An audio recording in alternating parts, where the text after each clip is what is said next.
Welcome to After Wine School, the podcast where the real stories of wine get uncorked. Today, Keith is joined by Tom Gamble of Gamble Family Vineyards, third-generation Napa farmer, winemaker, and one of the most grounded voices in California wine. They talk about everything from Prohibition-Era Napa to why winemakers have a love-hate relationship with Charbonneau, and why selling wine is harder than making it. It's a deep, funny, and refreshingly honest conversation about what it really takes to build a legacy in wine. Well, hello everyone. Welcome to After Wine School. Today, I am actually here with Tom Gamble of Gamble Estates, just an amazing producer in the Napa Valley. Tom, it's good to have you here. Thank you. Good. So what have you been doing with your life anyways? Well, I've third generation Napa Valley farmer. I still live just over a mile from where I grew up. My mom still lives in Oakville. And so I guess you could say I haven't gone far in my life if I would still live next to my mother. You're a third generation farmer, which means, Right. I'm assuming that means your family's been growing grapes for at least, 50 years? Yes and no. The no part of it is when my grandfather came to Napa in 1916, Prohibition was already on the horizon. Oh. So, and as a recent graduate of C. Davis, he wanted to probably not make a career in wine, seeing how it was going. And so he came to Napa, and he had many different crops, and he grazed a lot of livestock as well. Oh, that's really interesting. Yeah. Because at that time, let's let everyone know, what was at that stage when Prohibition was descending, what was the primary crops being grown in Napa? Well, there were certainly wine grapes, and there had been an explosion in quality and kind of the first sense that Napa could be great, going all the way back to, I think it was 1888 in the Paris World Fair. And so anyway, there was this reputation. My wife's family was in part of that wine revolution, and then it all fell apart. Prohibition, but there were other crops. There were orchard crops, there were hay crops, there was dairy, there was beef. The wine industry compared to now was very small, but all those stone buildings that are still around, like Farniente and the Culinary Institute, they were built during that first heyday of Napa wine. I know. It's such a different place now. One of my favorite things is actually looking at those old pictures of Napa before Prohibition or even afterwards, even up into the 40s and 50s and 60s. It was a hard scrabble. After Prohibition, because you had to produce something else. A few still grew grapes and sold it to the East Coast, but for the most part, after Prohibition, the taste for fine wine was gone for the most part. It had been replaced probably for a taste for bathtub gin. yeah. Which, the speakeasy era. Yeah. But then I think that World War II exposed a lot of GIs to the fine wines of Europe. And as soon as Prohibition was over, which was before World War II, the Mondavis moved into the Napa Valley full-time. And it was, like you said, a hard scrabble, and it was just continual building, getting the word out, and improving. And there was Lee Stewart, who was probably the Winemakers, and Telechev, and Louis M. Martini, and others trying to put Napa back on the map. Which is interesting because I knew your family had been around for a long time. But the interesting thing is, unlike Mondavi or Telechev or any of these other, y'all were grinders. Like, you guys were just there growing, working, farmers. It's interesting. I did not know that your grandfather was a Davis grad. Yeah, he That graduated. is crazy. Like, so his idea originally was it originally viticulture, but by the time he graduated, it's like he looked around like, there's just no way. No, it was a little. He got a degree in agricultural engineering. Oh, and okay. I've given some of his textbooks to a nephew, and they taught you really practical things like how to drill the proper angle of a hole for a stick of dynamite into a tree trunk to blow it out of the ground. Hey, no, it is practical. It just, if you did that in Napa now, I mean, you would have like so many committees, there'd be a lot of sternly written letters to you. And you might be taken away in bracelets. But he actually followed my great uncle, his older brother, and that's how he came to Napa. And his older brother had actually graduated with a mining degree about 10 years earlier from a brand new school called Stanford. What? What is? Oh, that's right. That's the MIT knockoff. Yeah, I don't think they offer mining anymore, but in the northern edge of Napa Valley, Mount St. Helena, north of Calistoga, all the way eastward to the eastern edge of Napa County, there is a mineral trend of cinnabar. You heat cinnabar up and it becomes quicksilver, as it's commonly known, or mercury. Oh. And if you've ever read Silverado Squatters by Robert Louis Stevenson, which he wrote when he was honeymooning in a miner's shack on top of Mount St. Helena, she must have been a very hardy woman. Yeah, or very forgiving. I could imagine proposing that idea. And not really. Not really. My great uncle bought out some old claims and started mining there. But when you have a hole in the ground, you have lots of grassland around it. And he needed his younger brother to graze it. And so that's how he got his business started, and was grazing and reducing the fire dangers around the acreage that my great uncle purchased. And then they bought and sold land. Some was on the courthouse steps back in the Great. Napa was in a depression before the Great Depression because of the wine prohibition. And there was a lot of bootlegging going on. Even the sheriff went to jail because he was bootlegging. Yep. Hey, that is, it's good to know, for everyone to understand the hidden history of Napa, because what it is today, people have no idea. No idea what it was, even in the 70s. Because, when I showed up in the 90s, it was already the sparkle was already there, and it seemed like it had been there forever. But those of us in the industry know that things are cyclical. But your family have been growing, like you are. When did you start planting vineyards? So my grandfather had 2 acres of Petit Syrah that were planted in the 40s and in Oakville. I'm not sure why he planted those, because that's all he did, and he had hundreds of acres and there in Oakville. But he did, maybe it was homebrew, maybe he had a friend or somebody who just wanted to make a little Petit Syrah.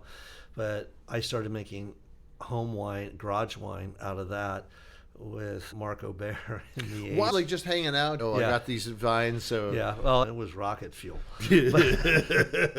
but oh, wow. All right. With Petit Syrah, really? That's not... Yeah, and that you didn't give up? No, we didn't. I didn't give up. And, of course, Mark has gone on to his endeavors and great heights. And I stayed on the farming side for a long time before I added the winemaking. There's a lot of... Most people, like when teaching about wine, one of the things people don't realize, especially in California, that most wineries, most labels are just labels, and they're sourcing grapes, right? And it's very rare. So these are 2 very distinctly different skill sets. Viticulture and enology; these are not the same thing. Growing and making are very different, incredibly different. Starting off as a grower, this means that you really were, I assume, have long-term contracts with specific producers, because you're in Oakville. Your vineyards are all in Oakville. I assume mostly now to Cab and a little bit of SB. And are any of that Petit Syrah still? I actually grow grapes in Rutherford, Oakville, Mount Veeder. Those are my producing red appellations. And then I have Yountville, where I grow my Sauvignon Blanc. And that Petit Syrah right now is all going to another good buddy, Bob Bialy, in the ground for my dear friend. Oh, that's fantastic. Oh, that's amazing. It's hard to go wrong with his. No, he's a practitioner, and he's made it. It's really tough to be a niche producer of anything other than red Bordeaux's. Yeah, everybody thought I was an idiot when I first put Sauvignon Blanc in the ground, and they thought I should do Merlot, but I decided not to at that time. Yeah, and it's turned out to be a good decision. And so, like, I assume you had long-term contracts with a lot of different producers before you started. Like, anyone we know, is that things you can talk about, or are those contracts? I have my longest running contract.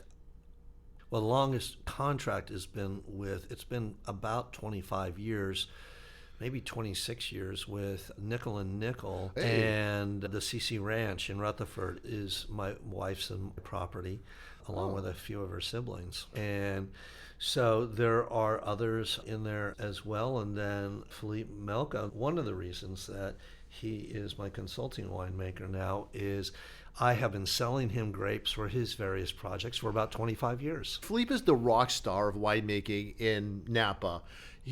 In my mind, like, he is touch base in a lot of different places in Napa.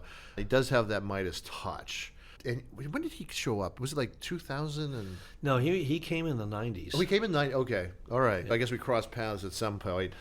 Yeah. Oh, that's awesome. So, how did that relationship start? Did you reach out to him? Did he find you? How did that happen? That's a good question. That was a long time ago. Yeah. And I don't know. I think we knew each other in passing. And Napa Valley, especially Up Valley, is a very small community still. And you're in the trade, in a small trade. You just get to know people from here and there. And then the first time we started talking, I believe, was for Robin's project, Robin Lale. And so he Lale. Oh my God, that really put him on the map. And then so we had Sauvignon Blanc, and they needed Sauvignon Blanc, and the Georgia vineyard had not yet been converted to Sauvignon Blanc, and so they needed it both for Georgia and the Blueprint label. Oh. And I still supply them for Blueprint, so it's really long relationship. That's fantastic. Just the SB. Just the SB right now. We have some very high quality blocks coming online, and so we're talking about this and that. We're always talking about stuff. Oh, so yeah. You never know when something's going to turn up, and they'll want some of that. Oh, that's fantastic. So, well, then I actually, because the Lale Blueprint as Sauvignon Blanc is something that I consistently show to students because, one, it's available on the East Coast. Sure. And as that distinctive Napa textural, of great textural interest, because SB can, and because all the controls and how it's always, where you have like that was a 4 MPP, like that very specific amount, because you get just the right amount of sunshine and you get those really exotic, really great flavors, but then also Philippe's like that textural note of that Lale is crazy. So I've actually been showing your product for a long time now because that's interesting. So thank you for your support. Well, yay! I didn't even know it. No, because that was just one of those wines that's like, this works very well to show points I want to show about what Napa really is outside of the big over extractions, and because I mean, everyone loves the big monsters, but there's so much more to Napa and Charbonneaus, which is which is a question. Are you one of those winemakers? Because I know I am. I pine for Charbonneau. I wish there was more planted. I made Charbonneau for several years and lost my shirt. It was a very tough sell. I loved the grape. I got reintroduced to it in the early 2000s when I happened to be in Tampa and I went to Burns. And I said, look at this, an Inglenook 1970s era Charbonneau. And I go, OMG, I really like it. Napa Valley. So between the stately Inglenook winery that you see from the highway and the highway in Rutherford, that used to have a big block of Charbonneau. Yes, it did. And maybe Francis will replant it, but there's only about 30, almost 40 acres in Napa. Yeah. And there's probably less than 80 acres in the entirety of the state. Yep. And most of the Charbonneau now grown is grown up in the warmer parts of the valley in the Calistoga sub-appellation. And so my buddy Peter Heitz, who's at Turnbull, they have their own Charbonneau label named Shypoke.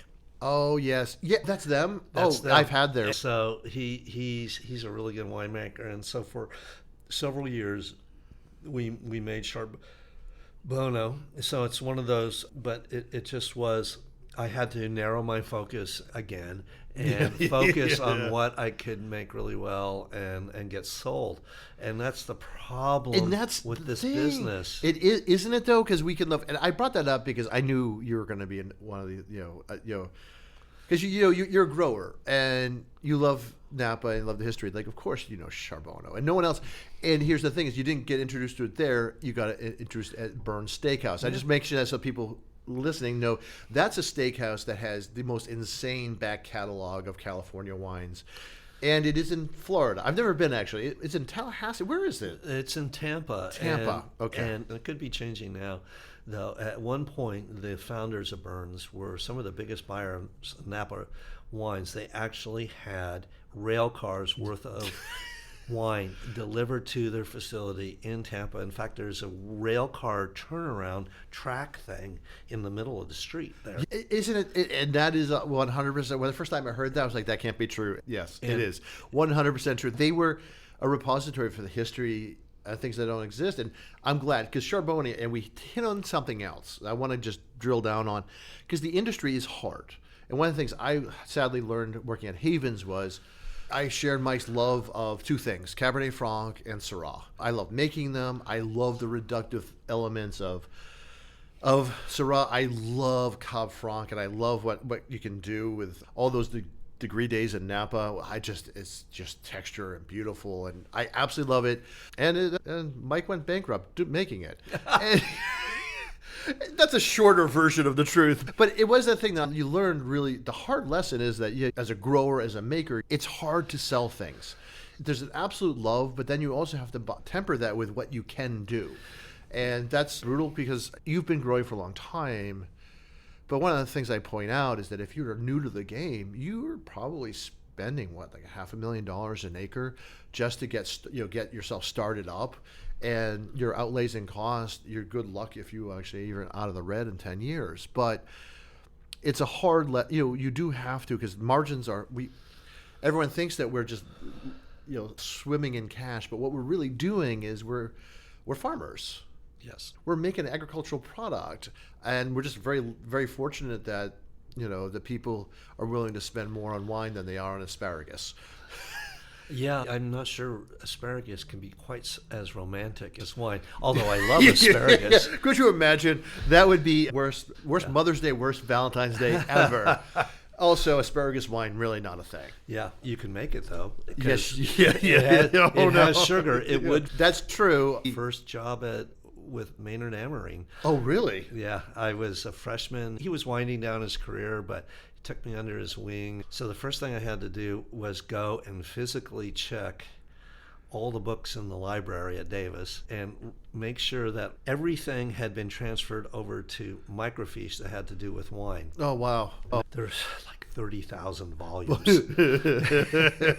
And I think I developed library dust allergies because some had not been touched. Look at the checkout card, and it was like 1958. Yeah, oh God. And microfiche was the hip and happening technology of the time. Yeah, no, that was the Wikipedia of its day. Oh, sadly I'm old enough to know that too.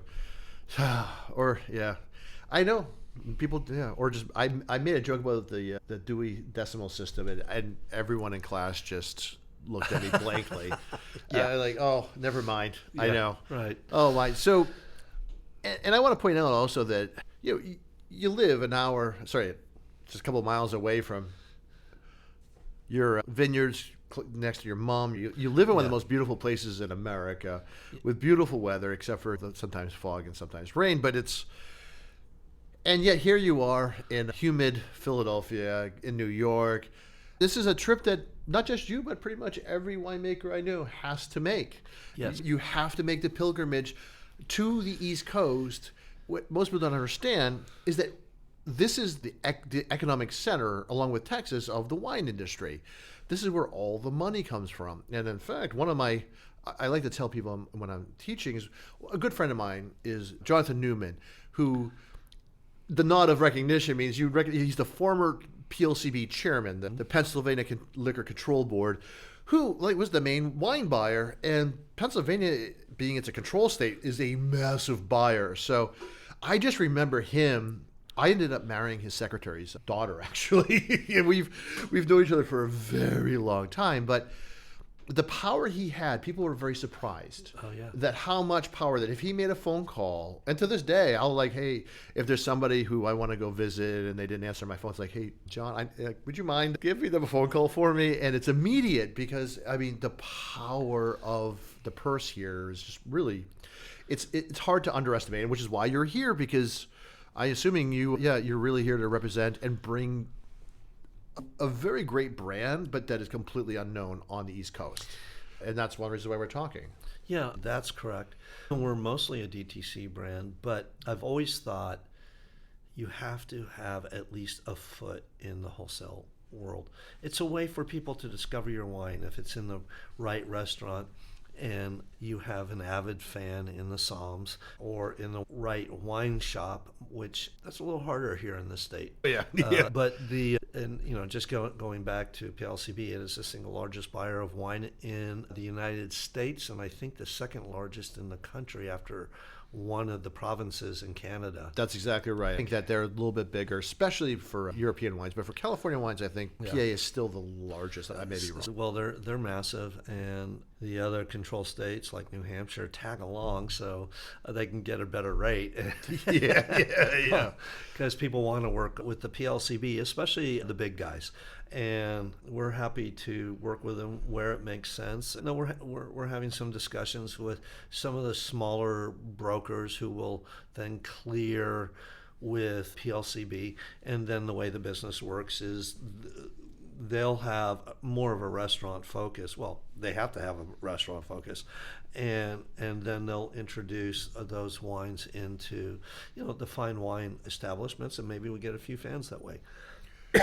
and then you do that state by state, and all we are doing is following Robert Mondavi's example of going on the road and evangelizing the wonders of wine in general, and specifically that of Napa wine in particular. And it's such a couple of things I'm gonna, so that people know some of the jargon we just drew down. DTC, direct to consumer. It's the most important thing, because wineries like yours, Tom, like Gamble, it is well known that it's the most profitable. When you go into the 3-tier system, it's hard because every piece takes a cut. If you're selling directly to wine buyers, that is how small wineries thrive. But it also diminishes your ability to be seen in the world, because the only people who see you is the people who know you, and you have to expand further. So and this is all done by word of mouth. It's who you meet. Like, to be honest, right after we get off the phone, I'm going to tell you who's one of my former students, who's actually one of the biggest. He runs one of the biggest restaurant groups in town. So I'm going to give you his name. This is how this works. And hey, did you talk to them? Because they'll put your wines on the list. But that's I did not offer to pay him. But this is just an example of how the industry works. Is you have to meet people, you have to talk to them, and everything because every state has their own laws. Every area has their own values. Jersey is a very different marketplace, a dirty, awful marketplace. I have good friends who own wine shops there, but it's hard. It's hard to be a distributor there, hard to be an importer there. Everyone competes. There's certain things that are actually everywhere else they would be illegal or felonies, but in Jersey, it's just how you do business. It really is. The scratch system is you get to pay people to carry your wines. That's amazing. We made a deal with the devil to get out of prohibition. The wine industry did, and I guess the booze business in general. And that was that we said basically it was the 19th, and it was that got us amendment that got us in, and the 21st that got us out. And so the 21st said that the interstate commerce clause of the Constitution didn't apply, and every jurisdiction could have its own rules. And so I joke now that I do export to 50 different countries called the United States. Right. It's no joke. It's insane. It's hard. You have to have deep knowledge of contract law and import-export law, or you have to have a general disregard for the law. I've known both people. Don't do that. We were like a month late in paying our annual license to the state of Missouri. That was in 2020. And some wine arrived on their dock, and we had an expired license, and it's 2020, so it's COVID. So I had to go to Zoom court, and they saw that it was just an honest mistake. They slapped my wrist and said, "Send us $500 and don't do it again." To fully support the United States, you need more than 100 licenses. You need a wholesale license, at least one wholesale license for a state. And then if they allow direct-to-consumer business, you have to have a direct-to-consumer license. And some states say like Tennessee, they have 3 or 4 different zones. So if you want to cover the whole state, you have to have a license in each one of those zones. So you learn to be very selective about what you can do, and hire. There are service providers that'll keep you on the straight and narrow and handle all of that. And then, I have an assistant that pulls her hair out just trying to keep track of everything. Compliance is one of the hardest things to deal with. This is just the small part of getting things to where they need to go. It's not the compliance that we have to deal with for everything else. This is because it's hard. Like, people don't realize. At one point, I thought I knew. I was like, okay, I've dealt with winemaking compliance. I was like, all right, we have our studios in Maine. National Wine School's offices are in Vermont and Maine, so we have one there, and I get to stay in Maine for like my summer, which is awesome. Oh, wow. Oh, it's fantastic. Having left California, I couldn't figure out how to have the same kind of lifestyle, like i.e. where it's always like 73 degrees. So I figured I spent half my life in Philly and then the other half in Maine, and that kind of makes it okay. That's pretty sweet. It's really sweet. It's really sweet. But also, you want to talk about a weird wine laws? Like, it's easier to buy THC in any kind of marijuana in any way you want it in any shop than it is to buy a bottle of wine.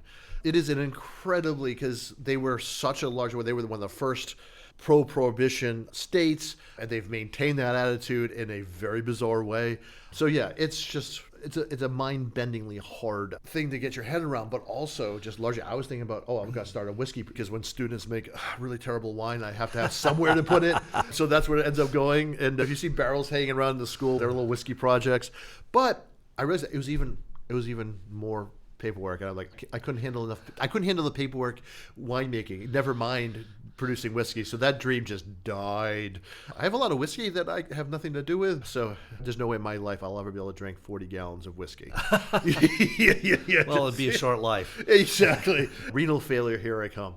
So many people who listen are in the industry, especially on the East Coast. Some of our biggest listeners are winemakers, especially on the East Coast. Very hard. Yeah. Just largely that I'm always impressed because we have a couple of winemakers from Davis who've actually ended up on this coast. We'd like to chat, like how much harder it is. Like every inch is a fight, largely due to humidity and just generally, and property values are high. But I'd love to try your wines, actually, to be honest. I mean, I know because we have them here. And is there anything in particular? Yeah. Oh, that's fantastic. Let's try the Yountville Sauvignon Blanc. Oh, yeah. The first wine I ever made commercially was Sauvignon Blanc. I had fallen in love with it on a couple trips to Europe during and after school at Davis. I didn't like what we were doing in California with Sauvignon Blanc, and I didn't appreciate how good it could be until I tasted Loirs and white Bordeaux's. Oh, and what white Bordeaux hit you first? Was it the Passacs or the... I'm trying to remember. I do not remember at this point my first tasting. What was it? The textural issues? Like, what was it? It was textural. It was, I think, something about the elegance of the mid palate, and they were not brand new wines either that I was trying. It showed how well they could age, and I think they were more so subtle on the palate. This wine is, they're California grapes, but this particular one is more inspired by the Loire. And so I have our reserve here, but I don't know if we have time to try that side by side. But that is probably more in a white Bordeaux style and 18 months aged before it goes into the bottle. That's why this is a 24 and this is a 23. Okay, absolutely. Well, I gotta say this. So first off, the vital fingerprints of like that pyrazine green pepper is way low. It's actually really like you're bringing up the really exotic mango, that lychee, which is awesome. And if anyone doesn't know what lychee smells like, you really need to get a can of lychee and eat them. Like, that's like they sit there in the syrup and just yum yum. So yeah, misophonia warning, folks. I'm going to take a sip of this. Oh, okay. Well, wow. The skin contact? No skin contact. Oh, okay. Pressed. Texture. It's whole cluster pressed, and then we go to a barrel. We cold settle, And then we go into barrels, 40% new. Wow. And right now we're all European oak on it. It overwinters, and then we get it into bottles if the bottles arrive on time.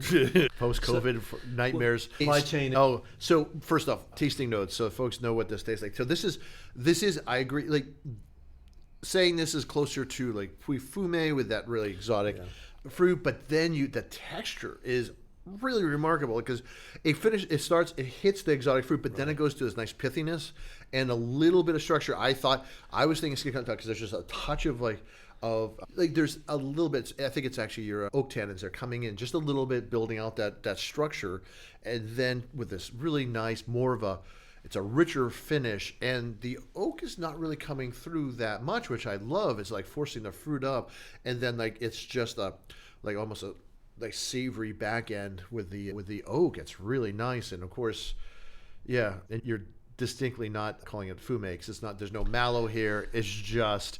And are you aging at a low temp because it really feels like nice and just brilliant? The acid it just rolls through, but then, oh yeah, I want this with. So, this is what I want. And Tom, if you can do this for me, I really appreciate it. But I want diver scallops, pan-seared in duck fat with just a little bit of foie on top of that, just melted right on top of that. So that's what I want, because this actually has the structure and balance that cut through it, but also like I would like to see that play. I've always gone for mouthfeel, and the winemaking part of it is don't mess up what I do in the vineyard. And I do have a lot of experience now with growing Sauvignon Blanc grapes. And I'm also a clone fanatic in everything I do. And there's multiple clones in here. There's some that probably came over from France in the 19th century, probably came through the Wente vineyard that ended up, there's one that then was a Phil Freeze selection, and he was the VP of Vineyards over at Mondavi, and he selected some vines out of Tokalon. Oh, so yep. That goes in here, and those grapes are very textural. And then there's some Loire-derived clones that did come from French nurseries, and there's also some Bordeaux-derived clones. And those two regions evolve separately. And so, like Musquet, you've heard of that, Sauvignon Musquet. It evolved in the Loire Valley. Absolutely, yes. And we can overdo it in California because I think the farmers in the old days probably evolved it because to pick a clone where the acids dropped faster because it's cooler up there. Yeah. And then you can, if you're not careful, all of a sudden you're into pineapple territory and too much mango. I think it was ZD who used to do that. Like it was all like that one clone. It was like really overpowering. I used to back in the day work with them. Yeah, we pick different clones and have multiple harvest dates to ensure that in a very cool appellation, relatively speaking, where I farm is between two rivers. It's called Riverbound Vineyard, and fog lays in there because it's a lower elevation. It stays a little cooler than the neighboring surroundings. That helps preserve acidity. The early picks preserve acidity, and we've learned which ones we like to pick because they still have some flavor. Some of the grapes that maintain acidity longer, we pick those later. I do have a question for you talking about clones. Yeah. A couple of years ago, I came across the weirdest Sauvignon clone, Sauvignon Gris. Yeah. Have you, that just blew. That was so weird. Like that almost like a muscat kind of quality to that. Isn't that growing in? Do you know? Is anyone growing that in Cali or? There's some being grown in Napa Valley. I mean, I think there's one or two vineyards are doing it, but you're not though. No, I'm not. And the Sauvignon Gris I know are really old vines now, probably planted in the 50s. Oh yeah. And there's, I don't want to say the name of the grower because I could be wrong. Yeah. But I'm pretty sure. I used to have a custom client who would bring it in from that vineyard. Oh. And he did this white blend, and they would pick it all on one day: the Sauvignon Gris, the Pinot Meunier. Oh God! Oh my! That's a weird. And then they made this wonderful wine. Yeah. He made it for a few years, and then it was one of those things he just couldn't sell. It's just heartbreaking. And this is always a refrain. There's always wines that industry loves, but you just can't sell. Yeah. And which is brutally hard. Although I do have one of my students. I'm so proud of her, Jenny Schultz. She and her partner started Jolie Lodge, Ugly Pretty, and yeah. Fortunately, because she is from this East Coast, but she started to do. They're doing some really weird, awesome things. Some of those old scattershot vineyards, but then again, they're always going to be. They're never going to be famous because of that. They're anarchists. They're like in the anarcho bookstore, of wine. If it's an old vineyard and it's a weird grape, they're going to make it. It's really fun to work with those old vineyards. I've done it, but ultimately they either get sold or they get pulled out because they're just not sustainable economically. And I'm going to grab some glasses for the next wine. All right. But before we do that, I want to ask you, I'm going to make you answer a question while I walk away, pretend I'm still here. Why did you why did you stop just growing? Because that's a skill set. Then you had to jump in. When did you do it, and why did you feel like, was it necessary? Did you feel it was that it's just something you wanted to do? Why did you decide to double your workload when you already had a more than full-time job? Yeah, and is that because you're crazy, or it's okay. We're on a podcast. No one's going to hear this. Well, there are certain days you think you're crazy to be in this business, but it's a passion-driven business. Much like any craft, you have to be passionate about it. If you're in music, you have to be passion-driven. If you're in the visual arts, you have to be passion-driven. And if you're trying to make it as a poet, you're nuts. But to keep going, it was an issue of sustainability. And I started thinking about it after I was about, 15 years into grape growing. Oh, okay. And my wife and I were very happy just growing grapes. But my family has always kept their eyes on tomorrow and thinking about, always making sure that the next generation is cared for and thinking about what to do next. My grandfather was always innovating with his agricultural crops and how he raised livestock, and so was my dad and my uncle. They're always pushing the limits because the forces of economics are always, you got to be thinking about that to stay relevant and to keep living in a beautiful area that is essentially environmentally clean. That's what I try to capture on these new bottles, is the vineyards are in the background. I've been involved in a river restoration because a river runs through everything. If you don't have a healthy watershed, you're not going to have a healthy environment to grow grapes. And I've been through some bad years where it didn't rain, or it rained too much, or the sun messed things up, or hail took off all your leaves, which is rare in Napa Valley, but it's happened. Yeah. And shatter happens. And so I wanted to de-risk from a business perspective, I wanted to de-risk my farming exposure and take selling by the ton to selling by the bottle. And that is a really easy statement to make, and it's textbook business school type stuff, but it's really hard to do. Yes. And it's capital intensive in this business, and everybody that gets into it probably underestimates the capital intensity. It's much more fun than making steel, but it's like a steel mill or something like that, and your settings are much more beautiful where you get to go to work every day. And then when you start making money, you're constantly putting it back in. You have vines to replace. There's always something. And so I got in it for the economics, and then nieces and nephews started coming along, and I realized that there's a couple who think my tractor's as sexy as I do, but they all love wine. And as they got older, they were evangelizing to the Gen Zers and turning into little wine snobs in whatever dormitory they were living in college. That's awesome. Oh, okay. And for family sustainability, and I can't emphasize enough, I've talked about the practicality things of economics, but I was damn curious. Right. So I wanted to see, well, can I do this or not? With more self-assurance than wisdom, I started along the way. And I've had, and I started with David DeSanti helped me start making wine, and then Jim Close came along, and he was with me for 20 years, or just shy of. I really wanted to assure myself of my house style. I'm very determined to make wines that were balanced and not full-blown hedonistic. I think it delayed the recognition of my brand because I was purposely doing what wasn't going to be a 95 plus wine. Right. But it actually, the tide has shifted. Yeah. And I think we're evolving out of, say, a hedonistic period. And I completely get it, because when Robert Mondavi started paying, and people in his generation started paying the grower enough to start taking better care of the vines. Yeah. And we got healthier and healthier vines, longer hang time. Yes.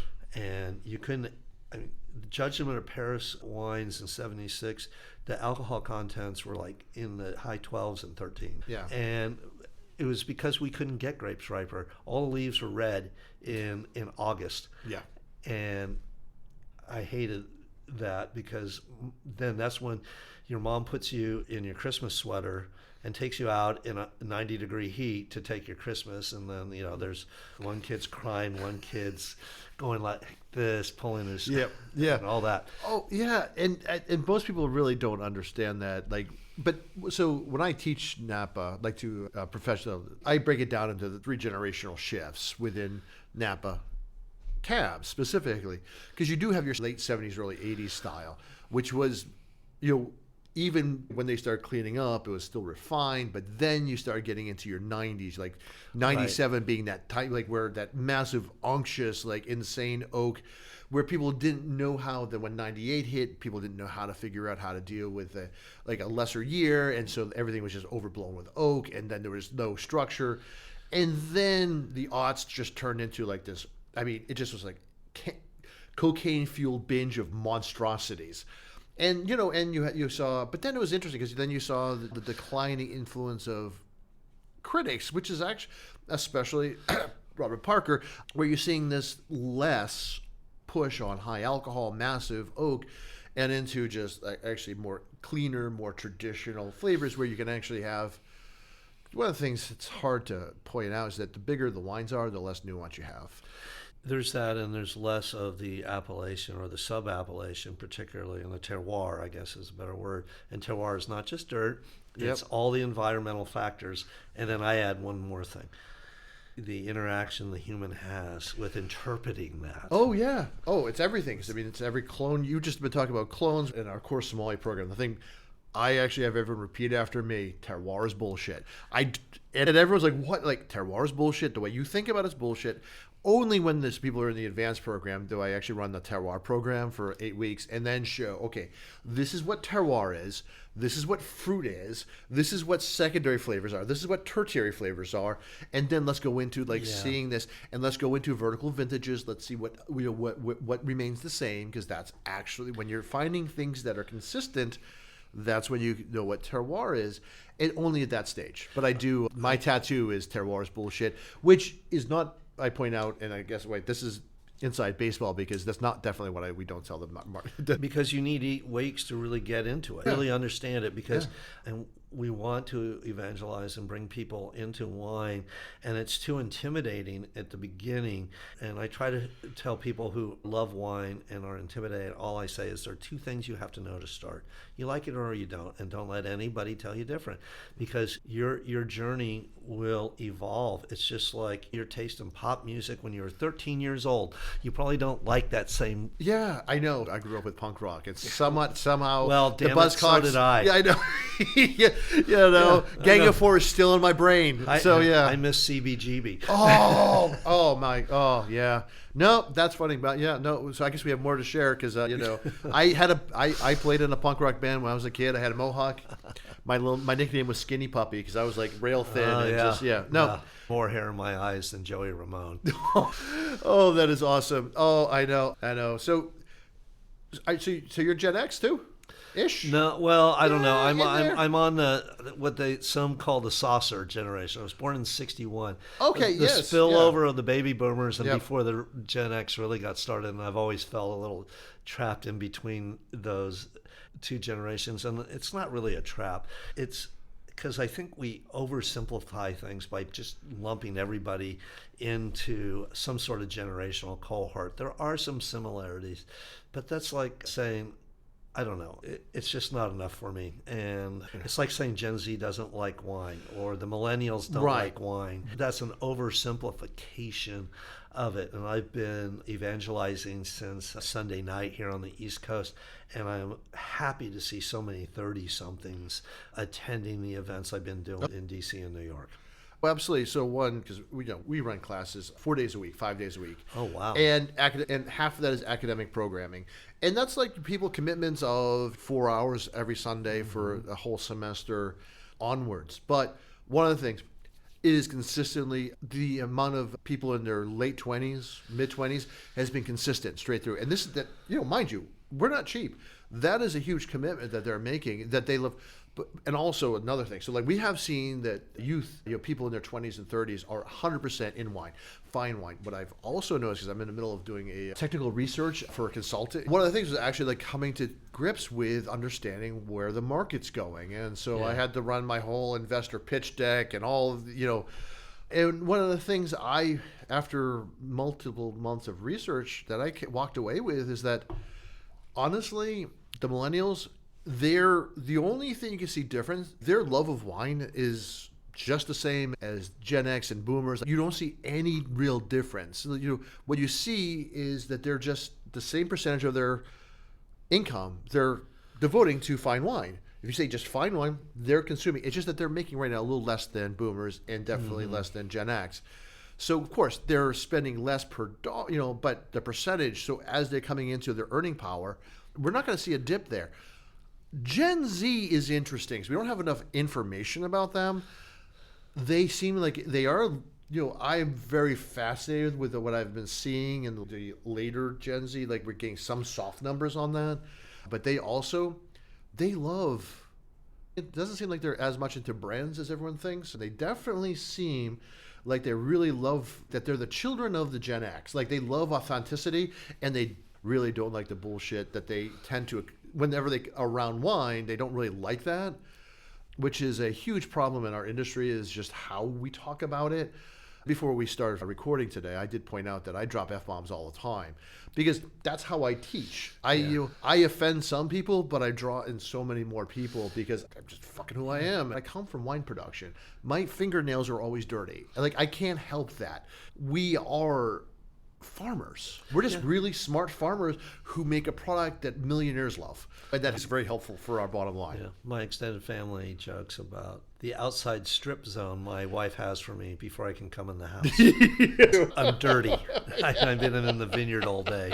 And I have, we have a lot more tech and stuff like that, but I love, there's a term for manage by walking around, but I got to get in the vineyards and the winery every day. Oh, that's and awesome. Troubleshoot and of course I'm not there today because I'm in Philadelphia, but I'm jonesing to get back and do that. I love, but I also balance that with I do love talking about it. And now I think my wife says that, well, we got into wine and you started learning how to sell it because it's still my weakest skill set is selling. I can talk about it and get enthusiastic about it, but I suck at sales.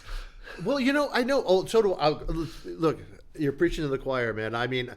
We've managed to be around for 20 years despite the fact that I am actually, they don't allow me to answer the phone. I used to answer the phone or emails, and everyone just said you can't do it because every time you talk to somebody, we lose the sale. Like they will never come. Yeah, so, it's not that I might lose it, but it's just that maybe I get too excited about it and don't stop talking. Well, that's the thing about it, I think. But also I think that we're coming into a time where being authentic and just having an honest just appreciation for what you do and being honest about that and like how hard it is, what it's not, like you're just not like, everyone's tired of like that picture of like the old guy with his dog walking through the vineyard, like as if that's all it is. Yeah. And and because we've sold a lot of bad wine with that image, and it's done small producers a disservice because sometimes it's just one person doing all the work, but then you have the large companies that glom onto that. And it's like, no, we're different. We are actually different. And what we do is different because there's a lot of different choices we make, and it's not by committee. It's a unique individual thing that other people have found value in. And then we also, like, people found value in what you do long before you did. I think it's absolutely true. And every generation since World War II has become more sophisticated about food and wine. Yes. Napa is probably going to be one of the later stops on their journey because it's expensive to make wine there. Yeah. And there's always been some gateway wine for every generation that gets them excited, or type of wine. White Zin, coolers. Oh, yes. I grew up with Zima was. Oh, Lancers. Lancers are actually legit vineyards, but really shitty wine. I mean, my God.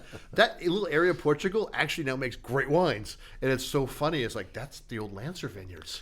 I don't know if we've found it for this generation, but what I do notice is that even if they can't describe it, they have a more sophisticated palate at a younger age. Oh, really? Yeah, just by having been imbued by their Gen X parents with maybe having tasted some nice wines. Yeah, yeah. I see 30-somethings at least coming into the winery and laying down for some wines. But that's probably a bit anomalous because we live next to Silicon Valley. Oh, yeah. And the creative stuff in the Bay Area. Oh, yeah. And I want one of those kids to adopt me. Yeah. So we try to walk them around the vineyard, and there's a luxury aspect to it, but it just has to be, but the luxury aspect of it maybe isn't high count threaded sheets. It's just a quiet experience, surrounded kind of by nature and the birds chirping around the winery and seeing the guys and ladies at work in the vineyard or in the winery. And you said it, it's authenticity. And I've kind of thought about this all the way back to the beginning of the Industrial Revolution. The more disconnected from nature we get, the more we want to touch something. Yeah. Oh, yeah. And what's not to like about sipping wine and touching a grapevine or smelling a... Oh, yeah. Oh, my God. No. I mean, one of the things that I miss so much, I desperately missed being on this coast now, is making wine. So, I mean, I basically started an entire wine production program for my students, my advanced sommelier students, just because I miss touching it. I miss it. I love sharing it with them, and it changes them.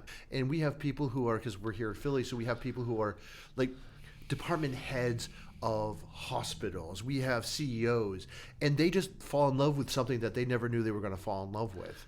And like, I just tell them, like, look, there's going to be a point, like, you're going to either love or hate this. You're going to be here. It's going to be 10 o'clock at night, and you're not done. I make them actually pick each berry by hand and pull it off. So I want everything, because I just want them to get within like 3 hours of just like how hard it is and how boom, but they have to do all of them manually, which is a lot of fun to do. But it gets them, and they're there at midnight, and they're like, I've never had a better day in my life. Yeah, and then we drink beer.